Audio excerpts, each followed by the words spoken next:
Alrighty, welcome back everyone. We just got to some spring overreactions from the Big 12. Definitely a ton going into that conference this year, a very, very competitive conference. So wanted to break that down for you guys, but let's talk about the Florida State Seminoles. There is a ton going into this season, as much pressure on any team in the country, barring Ohio State, I think, is Florida State, because you talk about the way that last season ended. You get snubbed from the playoffs. You have a big stink in pretty much every media outlet there possibly was. And then you get dog walked by Georgia, and it makes you look a little bit less, have a little bit less of a leg to stand on. It makes a lot of people make fun of you. I'll put it that way. Definitely a lot of people taking some shots at Florida State. How they respond this year is going to be huge. But let's jump into all of this stuff and kind of get into what this year is going to mean for Florida State. And we'll start the way we always start with the offense. We'll go to the defense, then we'll jump into the schedule, and then I'll give my final thoughts at the end. The offense is all about transfer portal guys. When you look across the offensive line, you have Terrence Ferguson coming over from Bama at left guard, and then you have Richie Leonard coming over from Florida at right guard. Both those guys have to be big time. They're very good players, very talented, but they're going to need to be able to run the ball with this team, and if they can't, it's going to be a really, really long year. So those guys on the interior are hugely important. Now, the running game is going to be tough to defend because you have tons of dudes. Roydell Williams, another Bama transfer, is going to be a big part of this team. And then you have Lawrence Tuafili, who played a big part down the stretch of last season. Jalen Lucas is getting incredible rave reviews coming out of spring, so he's someone that's going to be really hard to keep off the field. And then we get to the wide receiver group, which is good. I don't think it is near what it was a year ago with Keon Coleman and Johnny Wilson. Both those guys just incredible, incredible athletes. But you do have some dudes that are ready to step up. Jalen Lucas is a running back, but he can absolutely be used in the pass game. Then you have guys like Malik Benson, another Bama transfer that came over, who's had a really good spring. Did get hurt in the spring game, I believe. Haven't heard an update on how he's doing, but should be okay to go when we get into fall camp. You have guys like Hakeem Williams, Ja'Kai Douglas that absolutely need to make that next step. The wide receiver room is talented, but it's definitely not at the level where you want it to be for Florida State. So a little bit of a worry there, but I think they'll be able to put it together. Mike Norvell does a great job of putting his wide receivers in advantageous situations and just getting outright athletes that can go make any type of play you need them to make. But when we talk about this offense, it's all about that guy right there. It's all about DJ Uiagalelei. He is the biggest unknown maybe in college football right now. And that sounds crazy to say, but when you talk about this season for Florida State, they just came off an undefeated season, a season where they thought they should have been in the playoff. They won the ACC. They did a ton of things that they hadn't done in quite some time. They're going into this year with as much pressure as anyone in the country, because when you look at what they need to do to keep that standard up, they need to be in the playoff. They need to compete for the ACC and possibly win the ACC this upcoming year, and DJ is the piece that is going to make that happen. If he plays the same way he played at Clemson and at Oregon State, they're not going to win the ACC. I'll put it very bluntly. If he is as inconsistent and as inaccurate as he was at those past places, they're not going to be successful, at least not to the degree that they want to be. Now, he had a good spring. He is starting to make those strides, and they feel very confident in him. But there is a big-time worry about his consistency, about his accuracy, about his ability to just be the quarterback they need him to be. Now, if he takes advantage of this situation, takes that next step, becomes more accurate, they're a playoff team, and they're right back where they want to be. But at the end of the day, there is a lot riding on that kid's shoulders, and if he cannot execute, it's going to be a tough year for Florida State that a lot of people are not expecting. Now, one of the good things about this is the defense is downright nasty, pretty much top to bottom. The D-line is awesome. You talk about Joshua Farmer and Dale Jackson holding it down on the inside, Marvin Jones and Patrick Payton, the guy that just went off screen there, holding it down as the edge rushers, and that's going to be the scary part of this team. DJ Lundy is a linebacker, but he's going to play a huge part in their pass rushing game. They are going to get to the quarterback, and they're going to get the quarterback on the ground. If they can get a little bit more push on the interior with some guys stepping in for Braden Fisk and guys of that nature, then they're going to be really, really successful. Now, a pass rush without interior push can be a little bit sketchy at times, especially if you're dealing with a mobile quarterback that can get out of one tackle and really hurt you down the field. It gets a little bit more sketchy, but I think they'll be more than fine on the defensive line. The linebacker group is really solid. DJ Lundy is the guy there. He'll be kind of a pass rushing role, but we'll drop back into coverage. We'll do a ton of stuff for them this upcoming year. Getting Cam Riley to come over from North Carolina State in the spring cycle is a huge pickup for them. Gives that a ton of stability in that position. And then you have Sean Murphy and Omar Graham Jr., both guys that are transfers coming in that are going to have to play big-time roles this upcoming year.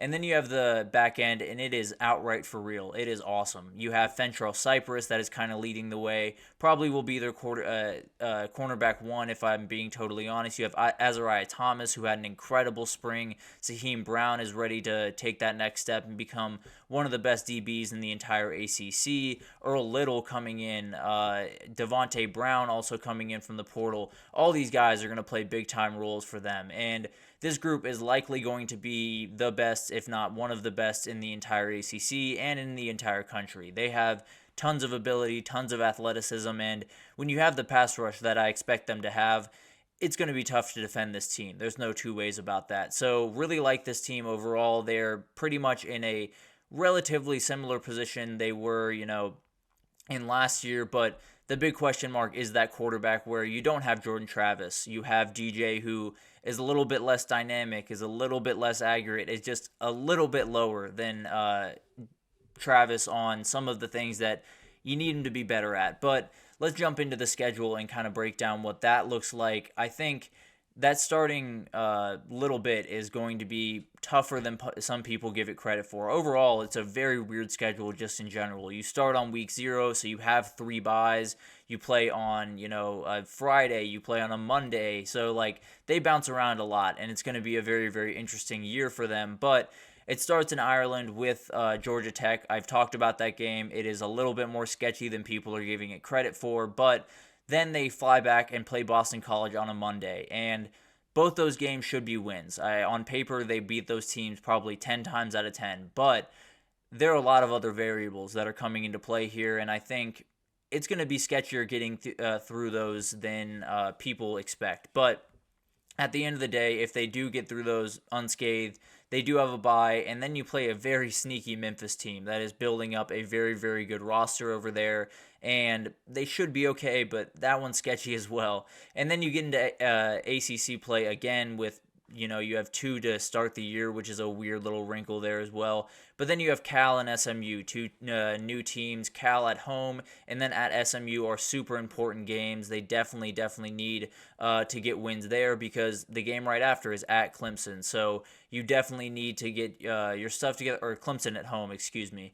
You definitely need to make sure you're ready to roll. If you go 0-3 there, you are on track to win the ACC. You are right where you need to be, and you are the Florida State that you expected to be coming into this year. But it doesn't necessarily get easier from that point on. You are at Duke on a Friday, which is not necessarily an easy thing to do. At Miami, and then you have North Carolina at home, at Notre Dame, which is going to be a really, really tough one. So they don't necessarily get a bunch of breaks. They do right after that. They do get a bye and then a layup against Charleston Southern. But as you can see throughout this entire roster, there's really not a chance for them to just breathe, for them to, take a layup, move on to the next week, and just kind of keep it rolling. Charleston Southern is as close as you get, and that's at the end of this grind of a schedule. So if they can get to that point undefeated, I expect them to go undefeated the entire year. I tend to expect them to not be undefeated at that point. Now, I don't know what that looks like. Is it 10-2? Is it 9-3? Is it 11-1? I'm not exactly sure, but I do think there are a couple of games in there that there's just too many games that are up in the air. Some are more up in the air than others. Clemson, Notre Dame, and Miami are obviously the games to really watch, but then North Carolina is a tough one. At Duke is sketchy. Georgia Tech and Dublin we've talked about. At SMU is a really weird one. So I don't think there's an easy game necessarily on here outside of Charleston Southern. But final thoughts overall, the defense is going to carry this team at times. They're just going to have to. It's just kind of the way of the world, especially when you lose guys like Jordan Travis, like Keon Coleman, like Trey Benson at the running back position. So there's going to be a ton on the shoulder of this defense. Now, that doesn't mean that DJ doesn't have to meet him halfway, because he has to be in a position to succeed. And Mike Norvell does an incredible job with that when you talk about what he's done with some quarterbacks in the past. But DJ is a little bit more of a project than why am I blanking on his name? Than Jordan Travis was. I just said it. But DJ will definitely be under a microscope because of the incredible quarterback play they got a year ago, and because they want to be the team in the ACC. They want to assert that dominance this year, where you win 2 in a row and you are the class of the ACC going forward. It's going to be a tightrope walk. DJ has not played the level of football to win the ACC or win a conference to this point. So you're going to need him to hit another level. He definitely can do that, especially with Mike Norvell and the group they have around him, but it's going to be tough. The schedule is really tough. There isn't really a break. Some weird atmospheres, some tough matchups, some weird nights to be playing on. It's going to be tough. Maybe you have a layup at Cal. You definitely have one at Charleston Southern, but other than that, it's a grind. So this team has a lot more variability than I think some people think. I think some people think the bottoming out is 9-3 or 8-4.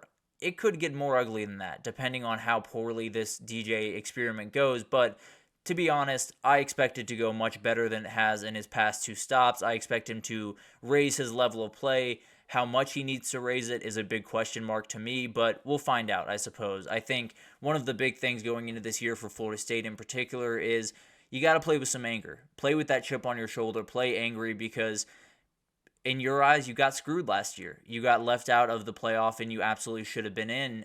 So play with that anger, embrace that hate, embrace people, saying you didn't belong and you got boat raced by Georgia. All of that, bottle it up, bring it onto the field on Saturdays in the fall, and I think you'll have a very successful 2024. So Florida State's a fascinating team coming off an incredible year that could take a massive step forward and plant their flag in the ACC, could take a slight step back and have a lot of people in Tallahassee questioning what this program is going to look like in the future. So a lot riding on this year, I guess is the best way to put that. But that'll do it for this edition of the GSMC College Football Podcast presented by the GSMC Sports Network. Your support means a lot to us, so please remember to subscribe to the show, leave a positive review. It does make a huge difference for us here at the network. Also, follow us on Facebook, Twitter, TikTok, Instagram for all of the content and updates. You can follow pretty much every social page, and you'll get everything you need to know across every sport you could possibly want. We have incredible people doing work every single day to make sure you guys are fully up to date. So come on over to GSMC and we have you fully covered. But thank you once again for listening, and I will see you guys tomorrow. Mm-hmm. Mm-hmm. Mm-hmm.